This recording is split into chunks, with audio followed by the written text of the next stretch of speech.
think that would be an extraordinary Let's bring in Leslie. mistake. Leslie, I don't see Goldman getting a pass on anything it does ever.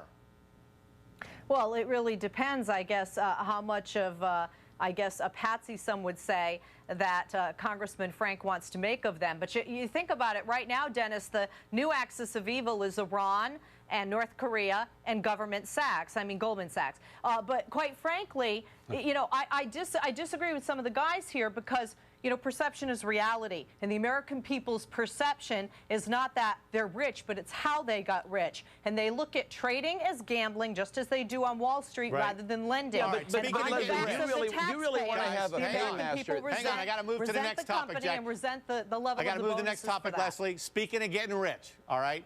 You know, it's not your business, man. Bernard, it's not any of our business how they end up paying that guy. It is between him and his employer, and government should have nothing to say about it. And the thought that there's some guy who knows nothing about Wall Street who's going to deign to tell Citi what it's allowed to pay is simply out of line. And if you wanted that contract out, you should have let him go into bankruptcy. The contract is only worth the paper it's written on. Here's a simple.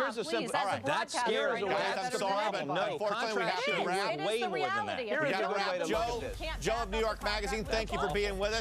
The rest of you stick around. There's still a lot more ahead tonight on CNBC Report. Leslie, he was an awfully silver-haired, silver-tongued doc there making that argument, and frankly, I agree with him. Can Obama do anything to save this troubled plan? Well, I wouldn't say everything he says talks about a troubled plan or about the president being able to save the plan or not. One of the things they're talking about is taxing an elective surgery. A cosmetic surgical procedure is not the same as something that is necessary to save one's life. I say this as not only the wife of a physician, a surgeon, but also as somebody who co-owns a medical center. Regarding the reformation of health care in this country, it's needed. This plan, what plan? There's a president's plan, there's a House plan, there's a Senate plan, there's a division between Republicans and Democrats on the different plans. I don't hear a plan, Dennis, and quite frankly, I don't like all the plans between that I'm Democrats. hearing. Jack Berkman talk about the Blue Dogs taking health care hostage. Oh, I love it. For the first time in a long time, some good Republican news. The thing is, Obama's under attack from the right with the Blue Dogs and the left. Now, let me make a prediction here.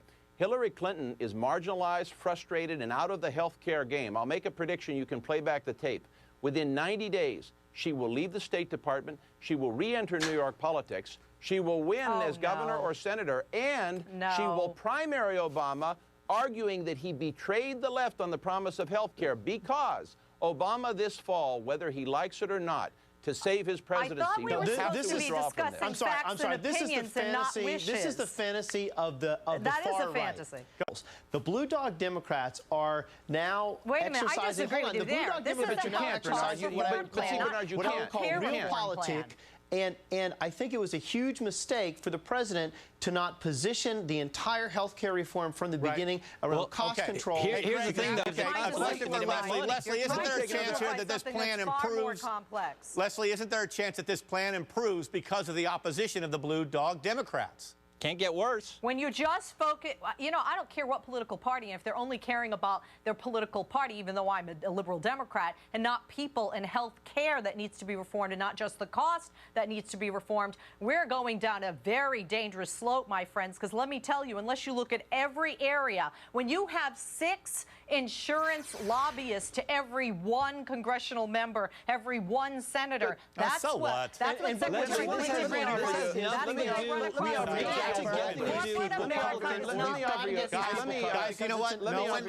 Viewers can't understand you, and they hate it. And obviously, Leslie, we all want people to have good health care, but you have to pay for it. It costs money. I mean, one of the reasons it's gone up is because we have these great medicines now and great surgery, and people are living better than they ever have. This is a free ride? It's not a free ride. Where do you get the idea that this is a free ride? It's not. I pay for Medicare. Don't put words in my mouth. I'm not 65 plus. Medicare and everybody's paying up faster than private insurance. We're paying for the elderly. Why shouldn't we pay for the uninsured? Because what we're doing is not only hurting our economy, but we're hurting the true physical, actual health of our nation. Remember, like in many managed care plans, when you have the quantity of numbers that a physician is seeing go up, the quality goes down. And the additional, it's going to get worse. Sorry, we have to. Guys, we got to leave it there. We got to wrap it, please.